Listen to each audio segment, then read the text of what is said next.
yang sangat berharga ya, di mana tentu tidaklah mungkin suatu jurnal tanpa diisi oleh orang-orang hebat, orang-orang yang berharga, orang-orang yang punya komitmen yang sangat tinggi.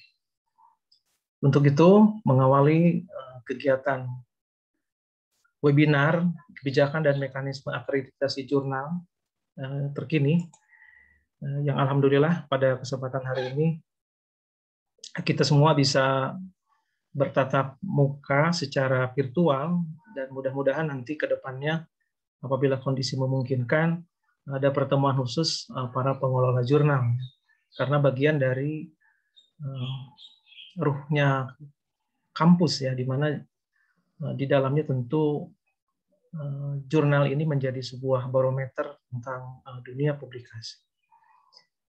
Untuk itu sambutan kami silahkan kepada Bapak Ketua LP2M untuk memberikan sambutan sekaligus membuka kegiatan webinar di hari yang cerah ini.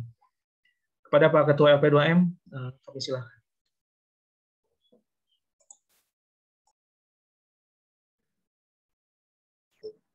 Assalamualaikum warahmatullahi wabarakatuh. Alhamdulillah. Nasta'inuhu wa nastaghfiruhu min sururi anfusina wa min sayyiati a'malina may yahdihillahu fala mudhillalah wa may yudhlil fala hadiyalah la haula wala quwwata illa billah. Wassalatu wassalamu ala Rasulillah sayyidina Muhammad bin Abdullah wa ala alihi wa ashabihi wa mawalah. Puji syukur kehadirat Allah, kita di siang hari ini bisa bertatap muka. Mudah-mudahan acara kita ini bermanfaat dan diridhoi oleh Allah Subhanahu wa taala. Sholawat serta salam semoga tetap tercurah limpahkan kepada junjungan kita Nabi besar Muhammad sallallahu alaihi wasallam. Yang kami hormati para pimpinan UIN Sunan Gunung Jati Bandung. Di sini ada Pak Dekan Usuluddin, kemudian teman-teman LP2M, para kapus, Pak Sekretaris, kemudian teman-teman staf LP2M, teman-teman para pengelola rumah jurnal yang dikomandani Pak Hamdan Sugilar, kemudian teman-teman para pengelola jurnal di lingkungan UIN Sunan Gunung Jati Bandung yang tidak bisa, mohon maaf, tidak bisa kami sebutkan satu persatu.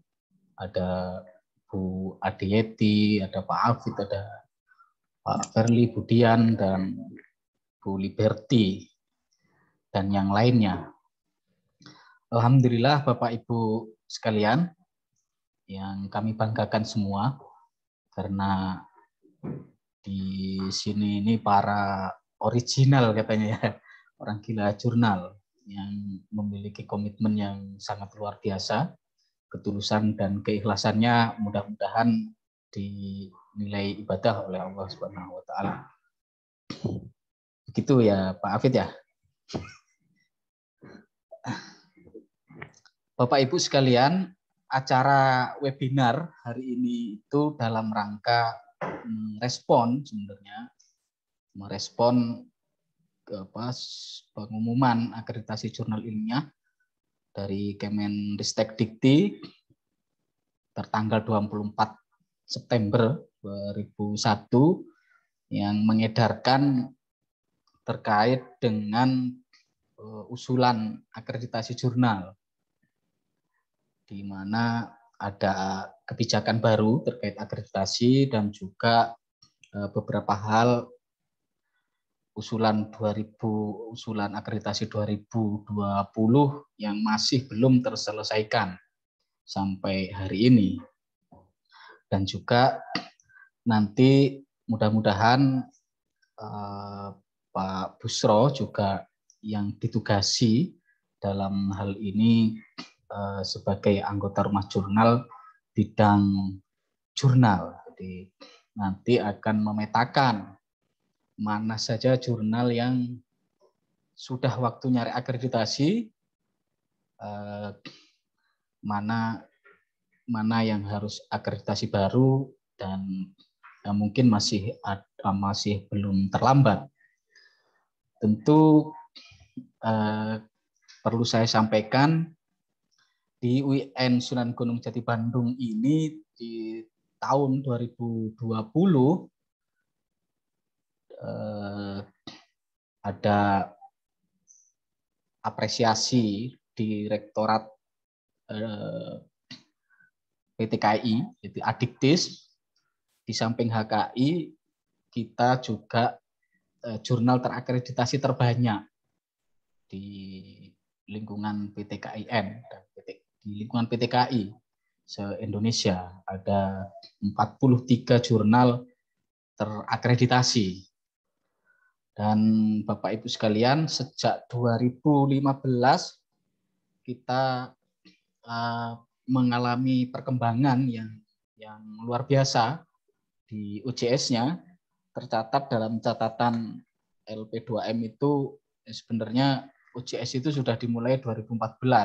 4 jurnal pada saat itu dari Saintek, kemudian 2015 itu ada 6, 2016 meningkat 19, kemudian 2017 ada 26 di OJS kita, kemudian 2018 37 jurnal online, 2019 ada 50, 2020 ada 56, dan 2021 per kemarin kita lihat itu ada 80 jurnal di OJS UIN Sunan Gunung Jati Bandung. Perlu diketahui Bapak Ibu, dari 80 ini ada beberapa jurnal yang yang ada di luar UJS di UIN. Jadi LP2M itu punya 3 server. Pertama server KKN, ada server LP2M, dan ada server jurnal khusus. Nah, kemarin teman-teman dakwah pengen dimigrasi ke UJS UIN. Nah, nanti Pak Busro dan teman-teman yang lain akan menindaklanjuti itu. Dari 80 jurnal OJS itu di tahun 2020 ya 2021 ini ada 43 yang terakreditasi. Tentu kita di UIN Sunan Gunung Jati Bandung mulai banyak jurnal terakreditasi itu di tahun 2018. Data di kami ada 14 jurnal pada saat itu. Di awal-awal kita Puslitpen pada saat itu mengadakan workshop untuk ke Sinta 2, mengundang Pak Makin dan Pak Niam pada saat itu. Kemudian terus tumbuh 2019 33 jurnal terakreditasi. Di tahun 2020 akhir SK terakhir, SK ketiga kalau tidak salah, jadi SK tertanggal 30 Desember itu kita 43 jurnal. Nah, setelah itu sampai hari ini sebenarnya dari beberapa jurnal di UIN Sunan Gunung Jati Bandung itu sudah maju, cuman belum dari tanggal 30 Desember 2020 sampai hari ini dari Kemendikbud itu belum mengeluarkan SK penetapan akreditasi. Jadi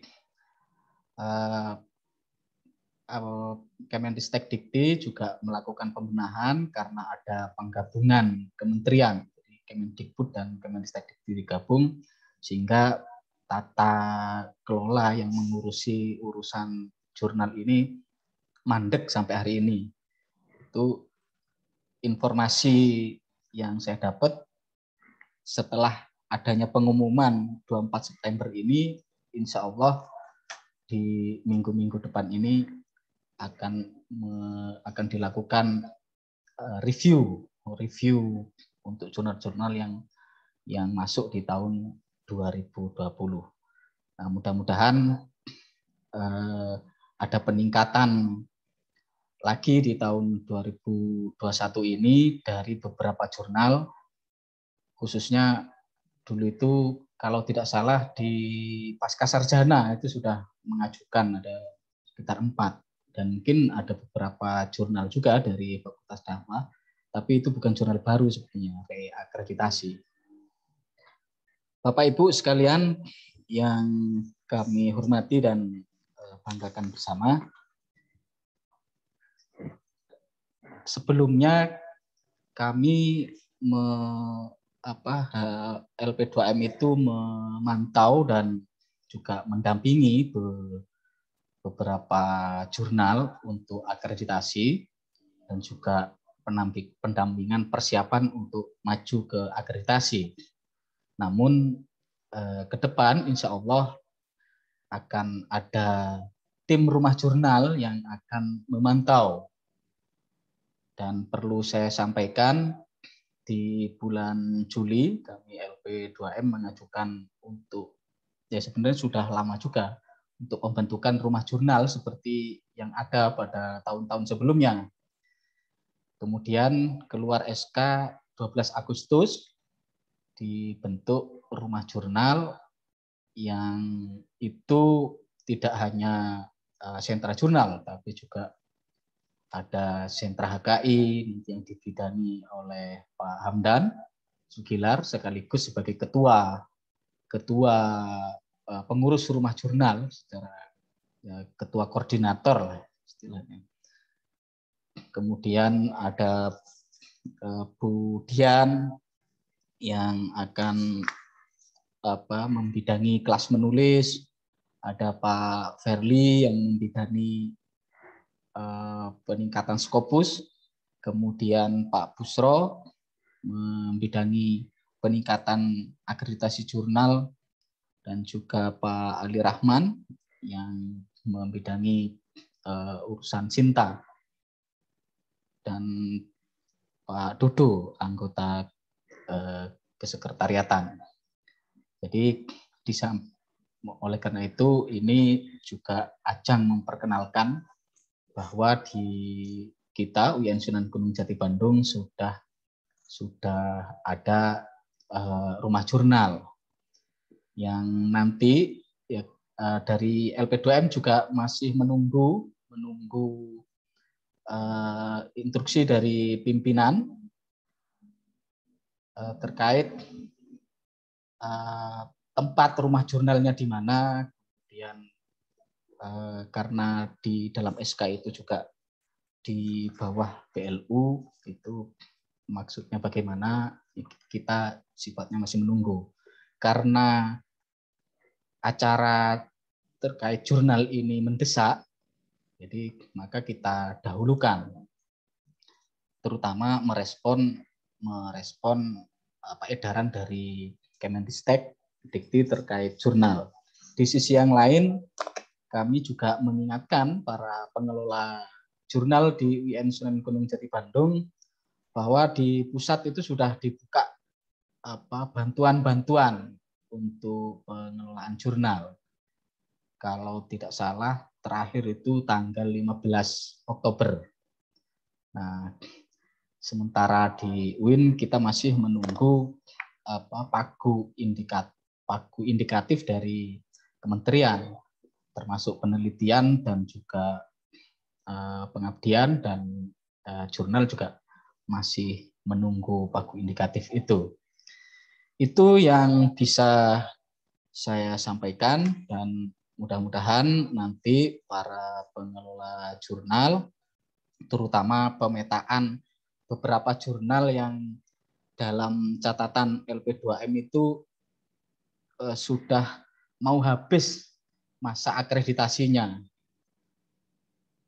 Ada 5, ya tahu nanti Pak Busro yang menjelaskan, ada 5 jurnal Sinta 2 yang akreditasinya itu tahun 2018,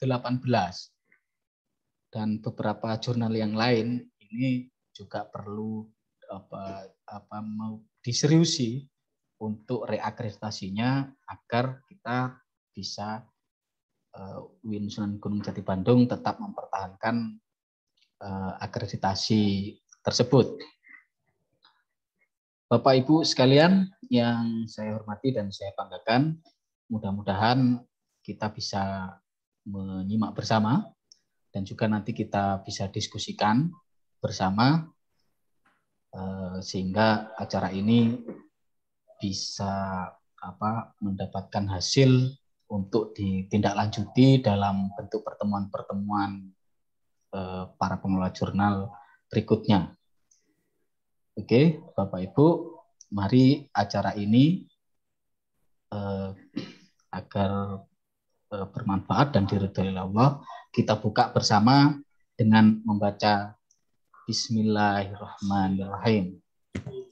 Acara dibuka. Itu saja yang bisa saya sampaikan. Mohon maaf apabila ada kekeliruan dan nanti kita akan diskusi bersama. Tentunya semua ini untuk kemajuan capaian UIN Sunan Gunung Jati Bandung. Billahi taufiq wal hidayah. Wallahul muwaffiq ila aqwamit thoriq. Wassalamualaikum warahmatullahi wabarakatuh. Waalaikumsalam. Waalaikumsalam warahmatullahi wabarakatuh. Terima kasih Pak Ketua MP2M yang telah memberikan sambutan yang sangat berharga. Tentu ini merupakan sebuah energi bagi kita semua, pengelola jurnal. Dan tentu kita semua memiliki peran yang sama, kemudian tentunya memiliki tantangan yang sama ya. Untuk pengelolaan jurnal sebelumnya, di tahun-tahun sebelumnya mungkin tantangannya tidak terlalu berat misalkan. Namun bisa jadi di tahun yang akan datang itu jauh lebih berat. Dan terima kasih kepada para hadirin semuanya, ya, para peserta kegiatan webinar ini. Alhamdulillah diikuti oleh lebih kurang 51. Dan di dalamnya tentu banyak orang-orang yang sibuk, ya, super sibuk, kemudian yang punya komitmen tinggi untuk mengembangkan rumah jurnal di kampus kita tercinta.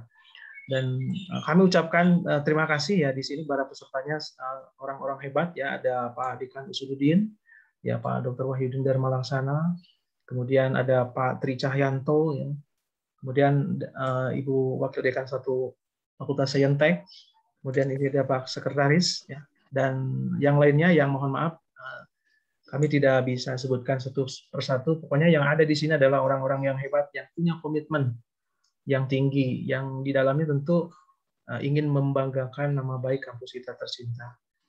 Untuk mengefisienkan waktu, ya, berhubung di agenda itu sampai jam 15.00 dan narasumber ini sudah hadir ya sebagai anggota Rumah Jurnal ataupun yang bertanggung jawab di Rumah Jurnal UIN Sunan Gunung Jati Bandung.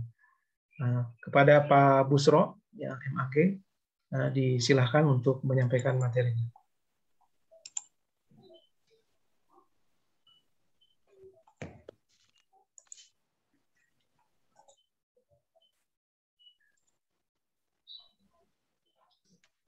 Tes, terima kasih. Kedengaran suaranya ya? Ada bagus, jelas. Terima kasih. Assalamualaikum warahmatullahi wabarakatuh. Assalamualaikum. Terima kasih Pak Hamdan, yang saya hormati Pak Ketua LP2M, ada Pak Sekretaris, Pak Kapuslit, dan ada beberapa pengelola jurnal dan para pemangku kepentingan di UIN Sunan Gunung Jati Bandung. Pertama-tama saya ucapkan terima kasih dan selamat karena di kampus kita sudah terbentuk rumah jurnal ya secara normal, secara efektif yang digawangi oleh Pak Hamdan ini.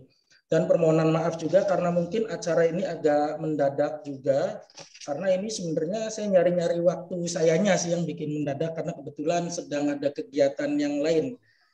Ini harus segera dilaksanakan, harus segera direspon. Pertama karena ada beberapa kebijakan dari pemangku kepentingan jurnal ya di Ristek, Kemendikbudristek kalau saat ini, dan juga ada beberapa hal yang perlu disampaikan.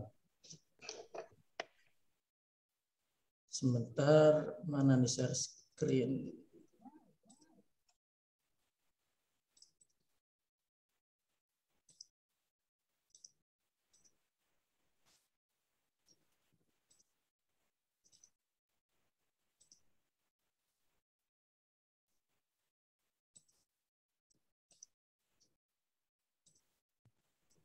Kelihatan ya? Ada. Ya, dalam kesempatan ini sebenarnya saya ingin memaparkan sedikit juga terkait dengan rumah baru kita, rumah jurnal itu, yang kebetulan di sini saya ditunjuk sebagai sentranya ya di jurnal. Ini saya membuat oret-oretan sedikit terkait dengan rancangan program yang nanti mungkin akan dilaksanakan dalam beberapa waktu ke depan. Ini belum fix, ini belum selesai, ini belum final, maka saya juga mengajak Bapak Ibu untuk memberikan sarannya, masukannya terkait dengan hal-hal yang nanti akan kita kerjakan bersama demi kemajuan publikasi di UIN Sunan Gunung Jati Bandung. Ini saya mencatat dari program-program yang mungkin dilaksanakan adalah pertama, nanti di sentra jurnal ini terutama mengupayakan tersedianya informasi seluruh jurnal. Jadi pendataan ya, nanti ini kita menyiapkan pendataan. Misalnya ini pendataan ini penting, misalnya sekarang ini saya mencatat seperti yang tadi disampaikan Pak Dr. Wisnul Kodim, ada beberapa jurnal yang sebenarnya harus segera mengajukan reakreditasi. Nah kalau kita enggak mengingatkan, barangkali pengelola jurnal kadang juga lupa, dia itu kapan habis masa akreditasinya. Nah, maka kami di sini menyiapkan data-data tersebut. Ini saya mencatat ada JPI, ini harus segera reakreditasi karena habis di nomor 2 2021. Saya sudah mendengar sih sebenarnya dari Pak Verly, ini sudah atau akan diajukan akreditasi. Jadi ini berarti sudah menyadari, ini pentingnya. Kemudian yang mungkin saya belum mendengarkan itu kabar dari Jurnal Ilmu Dakwah dan Jurnal Biojati. Ini seharusnya kalau di data saya, ini habis di nomor 1 2021. Akhirnya artinya sebenarnya sudah lewat kalau nomor 1 itu terbit di Juni atau sebelumnya atau Januari biasanya. Nah, semoga 2 jurnal tadi juga sudah mengajukan reakreditasi karena kalau lewat berdasarkan kebijakan kita harus mengajukan akreditasi baru, bukan reakreditasi lagi. Nah, hal-hal seperti ini kan kalau tidak direspon, kalau tidak diingatkan oleh pihak-pihak tertentu ini takutnya kelewat. Itu yang pertama, menyiapkan, mengupayakan tersedianya informasi data seluruh jurnal di UIN Sunan Gunung Jati Bandung, baik dari sisi akreditasi, dari sisi indeksasi, jadwal terbit, dan informasi-informasi yang lainnya. Yang kedua, mengupayakan ketersediaan fasilitas dan tim pendamping internal di rumah jurnal UIN Sunan Gunung Jati Bandung. Maka dengan cara nanti kita rencananya ya saya membentuk tim pendamping untuk menilai jurnal-jurnal di UIN Sunan Gunung Jati Bandung, baik jurnal yang mau naik peringkat, rencananya akan rutin dinilai, bisa per tahun, bisa per terbit, dan seterusnya. Nanti tinggal di konsep lebih matang lagi. Kegiatannya nanti membentuk tim pendamping atau reviewer jurnal, dipilih dari beberapa pengelola jurnal yang pasti, yang memang dari sisi peringkat dan dari sisi pengalaman mengelola jurnalnya sudah cocok untuk menjadi reviewer internal. Ini penting menurut saya karena selama ini kita seperti sendiri-sendiri. Nah, kalau dibantu dengan penilaian dari internal seperti jurusan kan ada AMI ya. Nah, jurnal juga mungkin kita bisa memaksimalkan seperti ini. Jadi ketika akreditasi beneran itu sudah maksimal. Yang ketiga adalah melakukan berbagai upaya peningkatan kuantitas dan kualitas jurnal UIN Sunan Gunung Jati Bandung secara terstruktur dan berjenjang. Sehingga jurnal-jurnal di UIN Bandung ini terakreditasi secara nasional minimal Sinta 2 dan terindeks oleh pengindeks bereputasi. Maka di sini saya menyiapkan beberapa program. Pertama adalah program untuk memantau perkembangan jurnal. Semuanya dipantau oleh tim internal tadi. Ini terkait dengan yang sebelumnya. Jadi ada penilaian tahunan, bisa nggak tahunan sih, bisa per semester, bisa tahunan, ini tergantung nanti. Dan ada koordinasi berkala dengan para pengelola jurnal di UIN Sunan Gunung Jati Bandung. Program berikutnya adalah menyiapkan jurnal UIN Sunan Gunung Jati Bandung agar terindeks oleh pengindeks bereputasi baik. Maka kegiatan-kegiatannya dalam waktu ke depan kita mengadakan workshop jurnal, menuju Scopus atau Web of Science. Kita juga mengupayakan bantuan jurnal ya. Misalnya seperti sekarang sudah dibuka di Diktis Pusat. Nah, minimal kita membantu mengingatkan, kita membantu menyiapkan proposal dan lain-lain sebagainya. Sambil kita mengharapkan di internal UIN Sunan Gunung Jati Bandung juga ada dialokasikan anggaran untuk bantuan jurnal-jurnal untuk menuju ke terindeks global tadi. Itu yang kedua.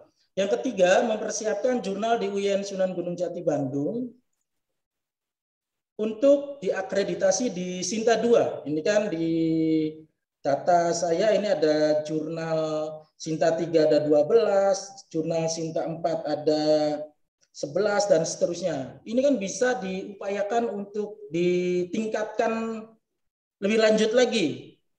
Misalnya ke Sinta 2, maka kegiatannya sama sih, mengadakan workshop dan memberikan pengupayaan ya. Saya masih menulisnya upaya memberikan bantuan. Yang keempat adalah meningkatkan jumlah jurnal UIN Sunan Gunung Jati Bandung secara indexing internasional yang lainnya di bawah Scopus dan Web of Science, misalnya DOAJ, PubMed, ERIC, dan sejenisnya. Sama dari sisi kegiatan yang bisa saya pikirkan adalah membuat workshop atau klinik jurnal dan sama mengupayakan bantuan-bantuan. Yang berarti kelima adalah meningkatkan jurnal agar bisa diakreditasi di level di bawahnya, di bawah Sinta 2 maksudnya 3 sampai 6. Saya mencatat juga dari 80-an jurnal baru 43 jurnal yang sudah terakreditasi, artinya masih ada 30-an 40-an jurnal yang belum terakreditasi. Nah, ini kita bisa sentuh juga, jangan menyentuh yang sudah terakreditasi terus. Kita juga mengupayakan yang belum terakreditasi tadi dengan cara mengadakan workshop untuk jurnal-jurnal baru tersebut untuk menuju terakreditasi Sinta manapun, dan ada pendampingan-pendampingan. Terakhir, dari sisi upaya peningkatan kuantitas dan kualitas adalah mendorong terbentuknya jurnal-jurnal baru. Kalau memang memungkinkan, ini nggak menutup kemungkinan bisa lebih dari 80 jurnal, masih bisa bertambah terus. Ketika memungkinkan, nanti harus ada mekanisme juga agar tidak sembarangan membuat jurnal baru. Misalnya ada komponen-komponen tertentu yang harus dipenuhi. Yang belum tertulis ini misalnya kita mengupayakan fasilitas tadi kayak ya server ya dan lain-lain yang tadi sudah disampaikan. Kemudian yang kedua adalah doi sebenarnya. Selama ini doi itu sebelum terbentuk rumah jurnal ya, saya menghandle sendiri. Setelah sebelumnya diberikan secara terbuka kepada seluruh pengelola jurnal akun doi-nya itu. Ketika diberikan secara terbuka itu sebenarnya kembali lagi ke saya sih. Karena banyak yang gagal dalam aktivasi doi. Jadi harus dibenerin. Yang kedua, kadang-kadang bahkan tanpa koordinasi langsung aktivasi back issue yang jauh. Pernah tagihan kita sampai melonjak. Maka ketika masa vakum itu saya dengan meminta izin ke pihak terkait untuk membuat sentral sementara. Jadi selama ini sih saya urus. Nanti untuk ke depan barangkali ada mekanisme yang lain, nanti bisa kita obrolkan bersama. Itu barangkali yang saya pikirkan, yang bisa saya pikirkan terkait rencana program rumah jurnal, khususnya sentra jurnal di UIN Sunan Gunung Jati Bandung. Sekali lagi saya menunggu masukannya, tambahan-tambahannya terkait dengan program-program tersebut. Berikutnya adalah informasi terkait dengan kebijakan terbaru di dunia pengelolaan jurnal di Indonesia. Beberapa waktu yang lalu, tanggal 24 itu ada edaran ya, ada surat pengumuman sebenarnya dari Direktorat di Arjuna, bahwa akreditasi ini ditutup. Nah, akreditasi ini ditutup, maka ini harus segera direspon nih. Dengan ditutupnya akreditasi, ini sebenarnya aslinya sedang dimulainya masa akreditasi. Agar nggak terlalu membludak, barangkali ini ditutup sementara. Dari sisi kebijakan, tidak ada perubahan dari syarat akreditasi, hanya berdasarkan wacana-wacana ya. Ini karena pedoman akreditasi yang terbaru belum keluar. Jadi saya belum menyebutnya ini sudah final, kita tunggu beberapa waktu lagi, barangkali nanti akan disebarkan. Yang saya baca, yang saya tangkap dari diskusi-diskusi di pengelola jurnal itu akan ada syarat baru dalam akreditasi atau reakreditasi. Yaitu yang nomor terakhir itu, jurnal sudah harus ada editorial team atau reviewer, ini minimal dari 2 institusi yang berbeda. Nggak ada yang terbaru kan sebenarnya, ini sudah dari lama, tapi ini semakin ditekankan lagi sebagai sebuah syarat.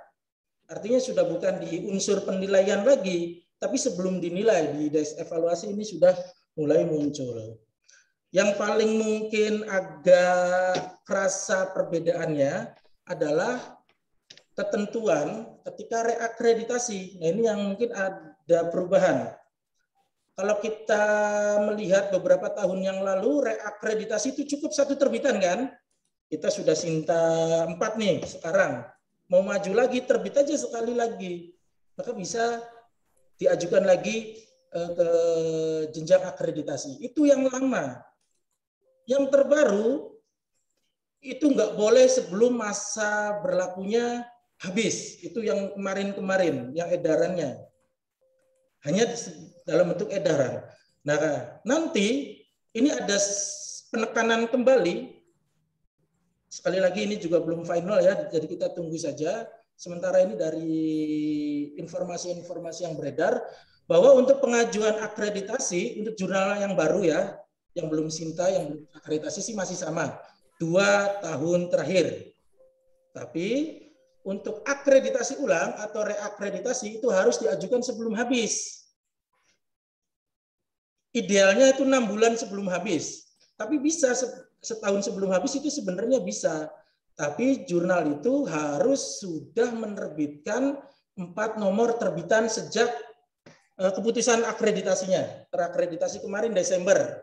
Ya, yang terakhir Desember kan akreditasi itu. Maka kita bisa mengajukan akreditasi kembali setelah menerbitkan 4 nomor. Kalau terbitnya 2 kali dalam setahun, berarti setelah Desember 2020 bisa mengajukan lagi di 2022 untuk reakreditasi. Nggak perlu harus sampai nunggu habis banget.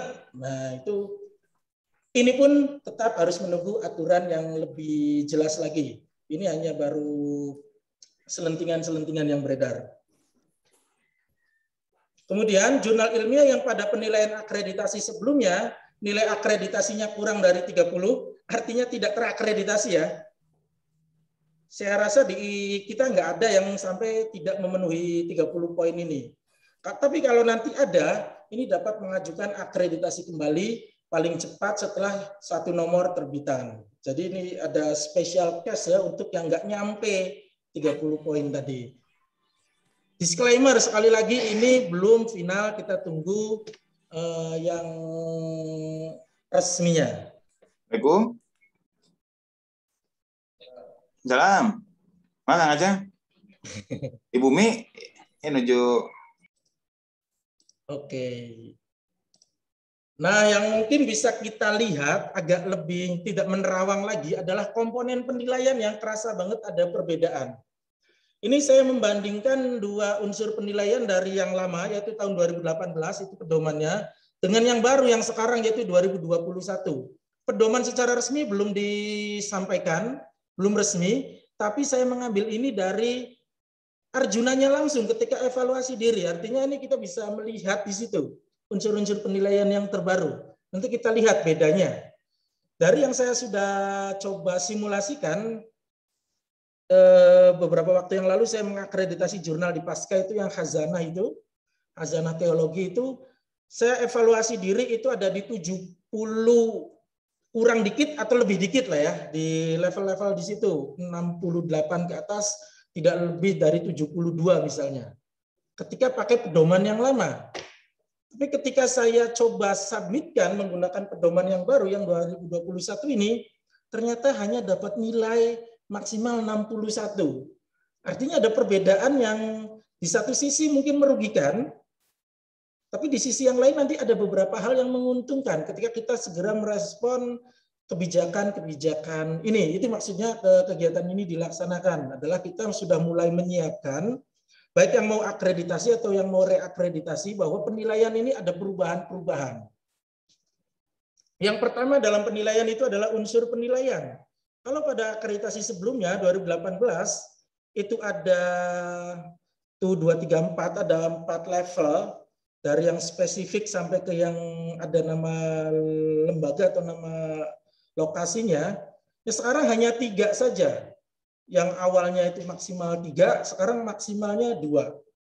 Jadi akreditasi yang sekarang itu ketika jurnal Bapak Ibu mempunyai nama yang spesifik sehingga mencerminkan keilmuannya, itu dapat skor maksimal 2. Kalau dulu 3. Nah ini sedikit ada perbedaan penilaian. Dan sedikit ada perbedaan grade-nya. Ini nggak terlalu berpengaruh banyak karena yang namanya nama itu sudah takdir biasanya. Kalau udah terjadi nggak bisa diapa-apakan lagi kecuali jurnal yang baru mau dibuat. Kedua, yang berikutnya adalah kelembagaan penerbit. Ini juga ada perubahan, makin meringankan menurut saya. Jika sebelumnya nilai tertinggi ketika jurnal itu diterbitkan oleh organisasi profesi ilmiah. Angka 4 ini artinya mustahil diraih oleh jurnal-jurnal yang lahir di perguruan tinggi, seperti jurnal-jurnal kita. Ini mustahil, karena kita terlanjur lahir di perguruan tinggi. Nah, untuk sekarang, kita bisa mencapai nilai 4 ketika jurnal kita di perguruan tinggi ini kerjasama dengan organisasi profesi ilmiah di tingkat pusat. Nah, kan ini makin membantu kita sebenarnya dari sisi ini. 4, 3, 1. Sebelumnya 4, 3, 2, 1. Itu yang mungkin perlu direspon. Kita kalau memang sudah atau belum kerjasama dengan organisasi profesi ilmiah agar bisa dapat nilai besar, ya segera mengajukan itu. Tapi nggak harus kerjasama ya. Kita nggak apa-apa. Takdir kita secara nggak ngapa-ngapain, ini adalah kita dapat nilai 3. Nah, itu perbedaannya. Berikutnya, di sini nih mulai perbedaan itu mulai kerasa banget. Ya adalah di bagian penyuntingan dan manajemen jurnal.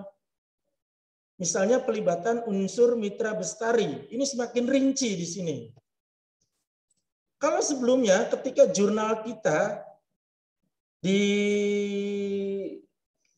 direviewi, mempunyai reviewer, setengahnya lebih itu punya kualifikasi internasional, kita dapat 0,5 sebelumnya. Jadi hanya lebih dari 50% punya Scopus lah gampangnya itu dapat 0,5. Sekarang nggak kayak gitu, ini mulai rinci. Kalau sekarang ketika jurnal kita, jurnal yang kita kelola, punya mitra bestari atau punya reviewer, pertama dari sisi kualifikasinya, lebih dari 50% punya publikasi internasional. Itu tetap. Yang kedua ini ada dan-nya. Dan berasal dari 4 negara atau lebih. Baru itu bisa dapat nilai maksimal yaitu 0,6. Misalnya jurnal yang saya kelola wawasan reviewernya Indonesia semua. Walaupun itu punya ID Scopus semua, misalnya reviewernya, ya nggak mungkin udah dapat nilai 6 lagi seperti dulu kalau dari Indonesia semua.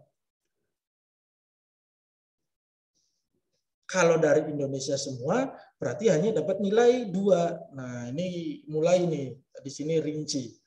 Yang kedua, ketika reviewernya berkualifikasi nasional ya, tapi berasal dari 2 atau 3 negara, ini dapat 0,4.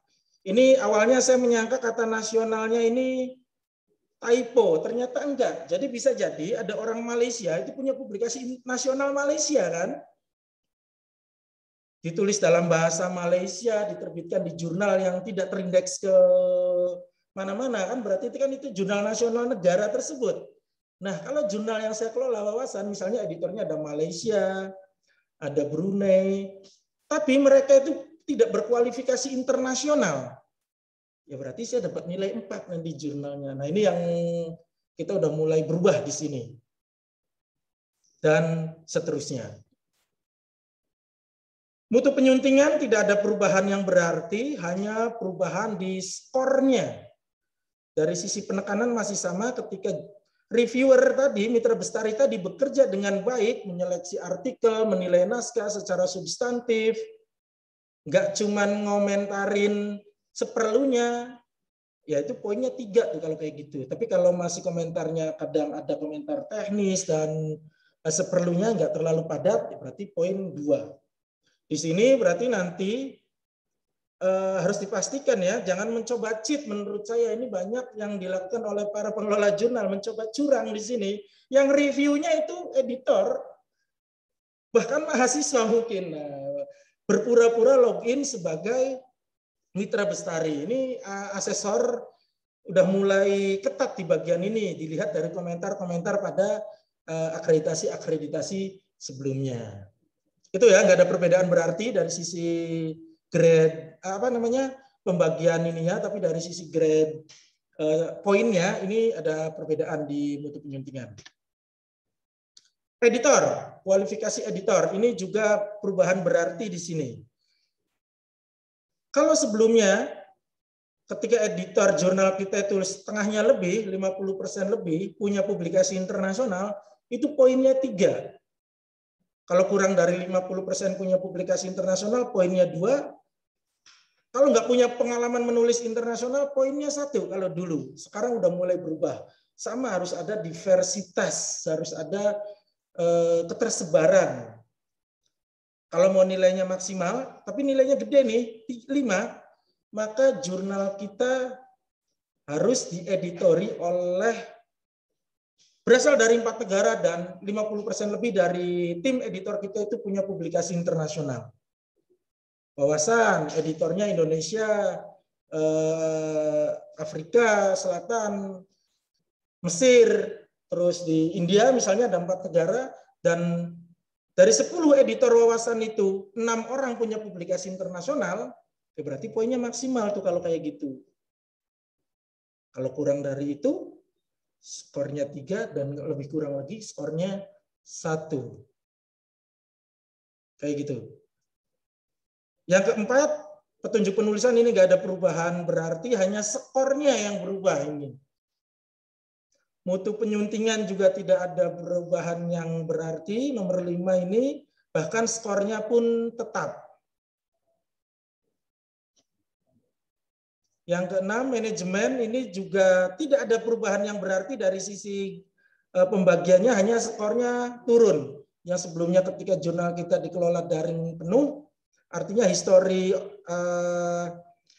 disubmit, direview, diedit itu semuanya tercatat dan tanggalnya maju dan wajar, maka itu dulu itu poinnya 3, kalau sekarang poinnya 2. Kalau campuran tanggalnya acak-acakan, berarti ini jurnal yang direkonstruksi ya, itu skornya 1. Kalau yang nggak ada di ini pakai email saja, ini poinnya setengah kalau sekarang. Nah itu perubahannya.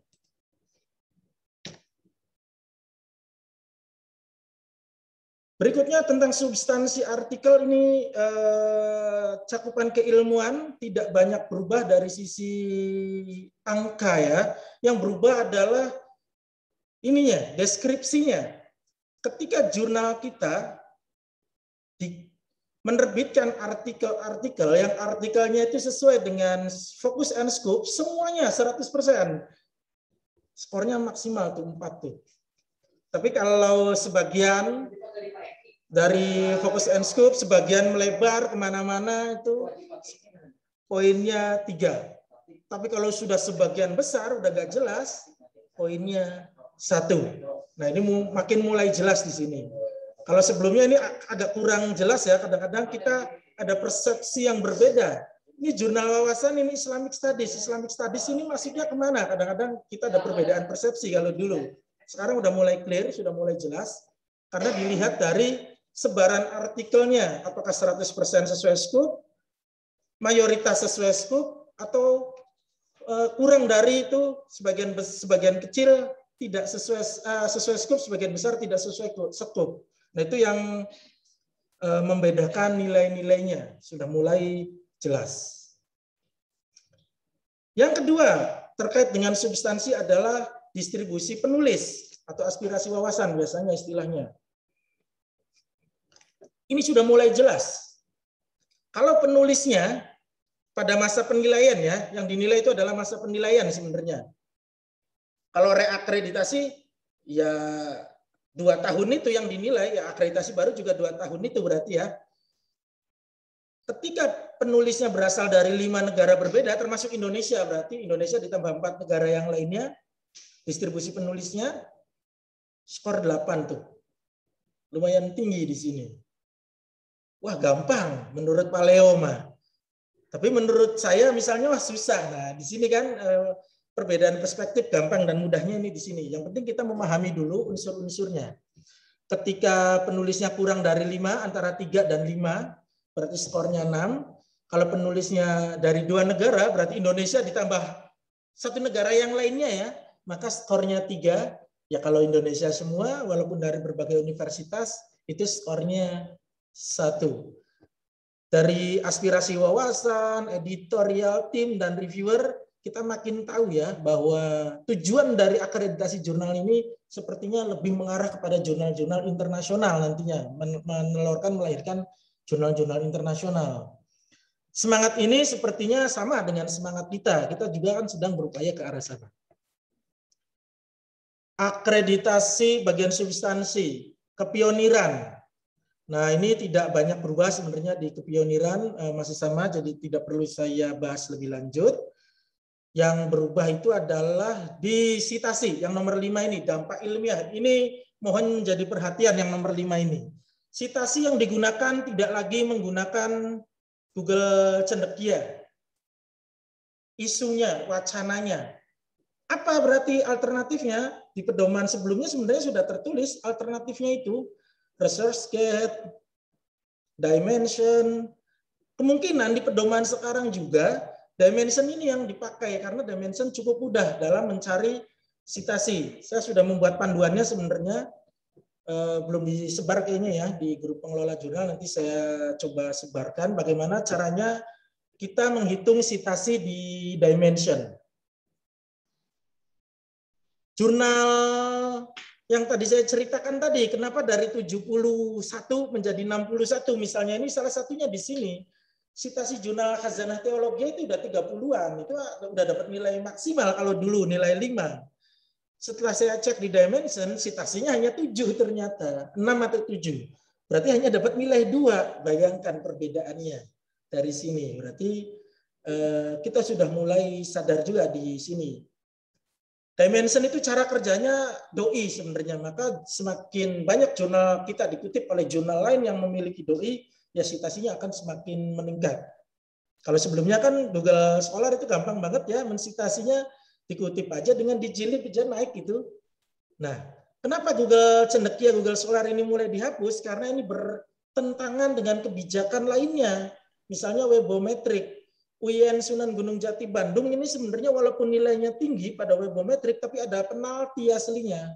Ada nilai yang tidak bisa naik lagi gara-gara Google Scholar. Google Scholar itu sebenarnya bukan dibuat untuk institusi, tapi dibuat untuk scholar, ilmuwan, berarti personal, bukan untuk jurnal, bukan untuk jurusan. Ya, di kita ini banyak, ini saya sudah mendata, ada yang jurusan punya GS, ada yang fakultas punya GS, ini mungkin untuk kepentingan-kepentingan tertentu ya, analisis sitasi dan lain-lain.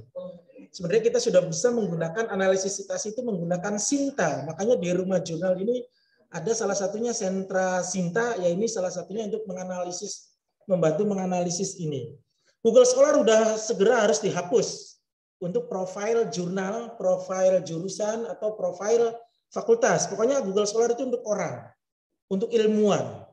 Karena itu tidak digunakan sebagai mestinya.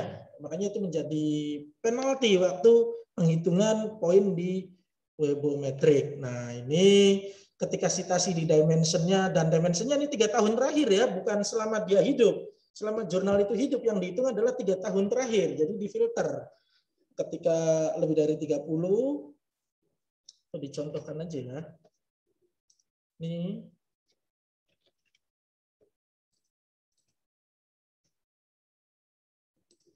journal.unsgd.ac.id. Ini kita bisa ngecek ya jurnal kita. Mohon maaf, saya gunakan wawasan saja biar saya punya akses lebih jauh. Semua jurnal nanti yang mau akreditasi atau reakreditasi harusnya mencantumkan logo Dimension ini. Sebenarnya kalau sudah doi-nya aktif itu pasti sudah terindeks Dimension, terutama untuk isu-isu yang sudah diaktifasi lama doi-nya. Oke, ini ya kita bandingkan citasi wawasan ketika dihitung menggunakan ini ngumpetinnya gimana sih? Nah, dikebawahin lah. Ketika dihitung menggunakan Google Cendekia, ini citasinya 738. Coba bandingkan citasi ketika menghitung analisis citasinya menggunakan Dimension. Hanya 61. Dan ini pun yang dihitung hanya 3 tahun terakhir. Kalau 61 ini tidak berasal dari 3 tahun terakhir, ya maka makin berkurang lagi. Caranya untuk melihat 3 tahun terakhir adalah klik overview. Nanti di sini publication indikatornya kita ganti menjadi citation indikator. Nah, ini ganti aja tabel biar gampang analisisnya. 3 tahun terakhir, 31, 2, 3, 6. Hanya 1 ya, berarti 60 ini citasinya. 3 tahun terakhir, ini kalau di total 60. Alhamdulillah wawasan masih tinggi ketika dilakukan penilaian dengan instrumen yang baru. Kayak gitu ya. Di bagian substansi artikel, bagian referensi juga tidak banyak perubahan yang berarti, hanya angka yang sedikit berubah. Misalnya acuan primer maksimal 321 masih sama, cara ngitungnya juga masih sama. Ini saya menjelaskan ini cepat saja ya, karena banyak pengelola jurnal yang mungkin sudah paham. Untuk yang pengelola jurnal baru, kita buat kegiatan yang lain nanti untuk membahas lebih detail lagi. Kita membahas perbandingan-perbandingannya saja untuk kegiatan ini. Kemudian dari kemutakhiran 10 tahun terakhir ya, kalau agama misalnya, kalau humaniora, kalau yang science ya 5 tahun terakhir. Ini angkanya berubah dari yang sebelumnya angka tertinggi 4, sekarang angka tertinggi 3. Ke bawahnya masih sama. Analisis dan sintesis ini juga nggak berubah ya, 531. Ya, 531 tidak berubah. Ini analisis dan sintesis ini sebenarnya dilihat dari bagian analisisnya, ada unsur-unsur yang harus ada, misalnya why, what, itu kan di sini, di bagian ini ketika memenuhi unsur-unsur tertentu nilainya 5. Penyimpulan, ketika simpulannya menjawab tujuan yang ada di pendahuluan tadi, berarti sangat baik, ini nilai 3, jadi masih sama. Sedikit lagi kayaknya. Keefektivitasan judul, ini efektifan judul, ini juga nggak terlalu banyak perubahan. Jadi substansi ini sebenarnya nggak terlalu banyak perubahan yang berarti, banyaknya di manajemen. 1,5 0, 1,5 0 masih sama, 1,5 0, 1,5 0 masih sama. Kita lewat saja. Kata kunci juga tidak banyak berubah. Yang mungkin berubah itu di sini, di penyusunan daftar pustaka, di bagian penggunaan aplikasi reference management ya, berarti ya, Mendeley, EndNote, Zotero, dan sejenisnya. Kalau sebelumnya kalau kita pakai EndNote dan benar makanya poin maksimalnya 1, pada pengutipan, kemudian pada daftar pustaka poin maksimalnya 2. Kalau sekarang masing-masing 1. Kutipannya benar dan pakai Mendeley poinnya 1, daftar pustakanya benar dan pakai Mendeley poinnya 1 juga maksimalnya. Jadi ini ada penurunan. Ini merugikan sebenarnya ya dari sisi-sisi tertentu. Bahasa sama, ketika bahasanya baik dan benar poinnya 2. Kalau kurang poinnya 1, kalau kurang lagi poinnya 0. Bahasanya buruk maksudnya. Di sini juga tidak banyak perubahan, jadi saya lewat-lewat saja. Sementara ini yang ada perubahan di bagian resolusi dokumen. Kalau sebelumnya itu poinnya 2, ketika PDF jurnal kita itu hasil konversi dari Word ke PDF itu kan resolusinya tinggi, gambar-gambarnya resolusinya tinggi, tabel-tabelnya bukan hasil print screen, tabel beneran, poinnya 2. Kalau sekarang poinnya 1. Jadi perbedaannya adalah 1 dan setengah gitu aja. Ketika bagus 1, ketika kurang bagus, resolusinya rendah, setengah nilainya. Nomor 5 ini yang makin jelas sekarang. Kalau dulu adalah dihitungnya per volume, jadi kadang-kadang asesor itu bingung karena yang dihitung per volume. Setahun terbit satu volumenya itu 5 isu, itu kan harus ditambahkan per isunya. Kadang-kadang bingung. Kalau halamannya nyambung sih enak asesor menilainya. Tapi kalau halamannya yang kembali ke satu, nah itu semakin menyulitkan. Sekarang di akreditasi sekarang makin jelas bahwa yang dihitung adalah satu terbitan halamannya. Jurnal wawasan terbit itu, sekali terbit itu di angka 100-an, ya berarti poinnya 2. Kalau kurang dari itu 99 sampai 25, poinnya 1. Kalau sekali terbit kurang dari 25 halaman, poinnya 0. Kan ada kan jurnal-jurnal tertentu yang satu artikel hanya 4 halaman, hanya 3 halaman, sedangkan hanya menerbitkan 5 artikel, 5 kali 4, 20 kan. Nah itu sudah kurang. Nggak masalah, ini bukan harus 100, bukan harus 25 dan seterusnya. Tapi setiap yang kita kerjakan dapat balasan, dapat ganjaran. Ya ini kalau yang kita kerjakan halamannya 100 ya ganjarannya 2. Kurang dari ini ya ganjarannya. Jadi bukan berarti mana yang ideal, mana yang tidak ideal di sini. Desain tampilan masih sama ketika berciri khas dan informatif. Poinnya 1, berciri khas itu warna-warnanya matching dengan cover, dengan header.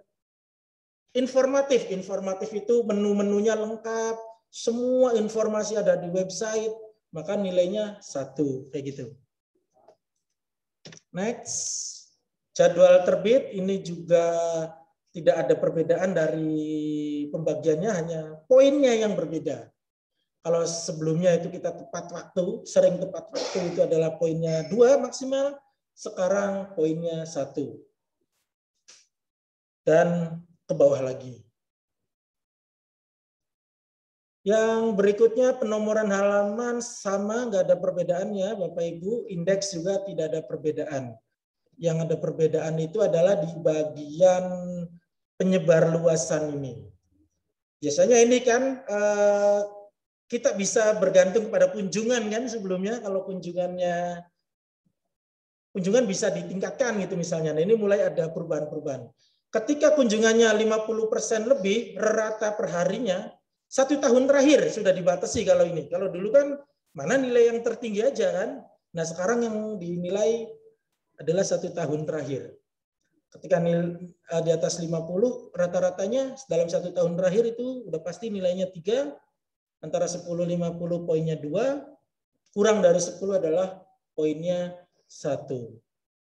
Yang kedua adalah pengindeks. Nah, ini pengindeks ini ada perubahan yang signifikan banget. Signifikan banget lagi. Ketika jurnal kita sudah terindeks Scopus dan Web of Science yang core ya, SSCI dan SCIE, maka poinnya 8. Kalau terindeks internasional saja kayak DOAJ, ERIC, PubMed, EBSCO, Google Scholar yang metrik, itu kita poinnya 6 loh. Gede kan sekarang, beda dengan dulu. Tapi kalau kita hanya terindeks nasional saja, Garuda misalnya, Moraref misalnya, itu nilainya 4. Ini cukup membantu. Nilai terkecilnya adalah 4. Terakhir tentang doi. Doi kalau jurnal Bapak Ibu ada doinya dan aktif itu poinnya 1. Kalau nggak aktif tapi pernah ada yang aktif poinnya 0,5, tapi kalau udah nggak ada doinya poinnya 0. Kalau nggak ada doinya sih sebenarnya harusnya nggak lolos di indeks evaluasi karena itu menjadi syarat akreditasi. Itu Bapak Ibu yang bisa saya sampaikan terkait dengan perubahan-perubahan di akreditasi yang sekarang. Sekali lagi ini pedomannya belum resmi, tapi kalau kita melihat di Arjuna yang terbaru udah bisa Bapak Ibu lihat untuk penilaian-penilaian itu perubahan-perubahannya seperti tadi. Ini harus segera direspon, terutama untuk yang sedang reakreditasi atau yang mau akreditasi. Misalnya wawasan ini Sinta 2. Reakreditasi bisa jadi turun loh kalau kita melihat unsur-unsur tadi. Karena misalnya wawasan kebetulan penulisnya Indonesia semua, reviewernya Indonesia semua, editornya Indonesia semua, bisa-bisa jadi Sinta 3 nantinya dengan penilaian yang sudah mulai grade-nya berubah tadi. Atau bahkan sebaliknya, jurnalnya Pak Afid ini komitmen dari awal sudah disiapkan internasional, ini jaringannya kuat ini Pak Afid Leo ini. Yang sebelumnya cukup pesimis, dengan ini malah jadi makin optimis. Nah itu maksudnya kita sudah mulai sadar menyiapkan dari sekarang, apalagi di tahun 2022 nanti itu saya catat banyak yang habis di sini itu, di pencatatan saya itu. Maka ini mohon kepada Bapak Ibu nanti saya belum memiliki sertifikat beberapa jurnal nanti bisa dijaprikan ke saya. Dan saya yakin sebenarnya saya pernah minta dulu itu, hanya saja karena dulu saya belum menjadi apa-apa ya cukup disimpan di mana saja gitu. Karena sekarang sudah ada tugas secara khusus, ya saya harus lebih rapi lagi dalam menyimpannya. Yang saya catat belum punya sertifikat akreditasi itu adalah IJNI. Saya rasa IJNI itu karena memang yang nggak ada sertifikatnya ya, setahu saya ya. Kemudian ada As-Sakofa yang ada, pernah saya minta, saya sebenarnya ingat, tapi entah di mana saya menyimpannya. Itu nanti bisa memberikan ke saya. Kemudian JISPO ini bahkan belum lama, ini pernah saya mintanya karena nanya akreditasi kapan ke Pak Asep. Entah saya simpan di mana juga, saya lupa. Maka untuk kebutuhan pendataan, biar bisa diingetin-ingetin, boleh dijapri nanti. Kemudian yang belum punya juga adalah Irsyad di dakwah, ini mohon nanti dikirim, ini belum pernah minta soalnya. BioEduin, ini juga saya nggak punya database-nya terkait dengan sertifikatnya. Dan Japra, ini juga nggak ada sertifikatnya. Al-Khidmat, ada perspektif, hanya ada SK. Nanti saya japri ke pengelola jurnal yang terkait juga. Itu barangkali yang bisa saya sampaikan. Selanjutnya lebih enak kita diskusikan pengembangan jurnal di kita di UIN dan merespon wacana perubahan aturan tadi. Saya menyebutnya wacana dulu karena aturannya belum keluar secara resmi. Itu Pak Hamdan, silakan saya kembalikan. Terima kasih. Assalamualaikum warahmatullahi wabarakatuh. Assalamualaikum warahmatullahi wabarakatuh.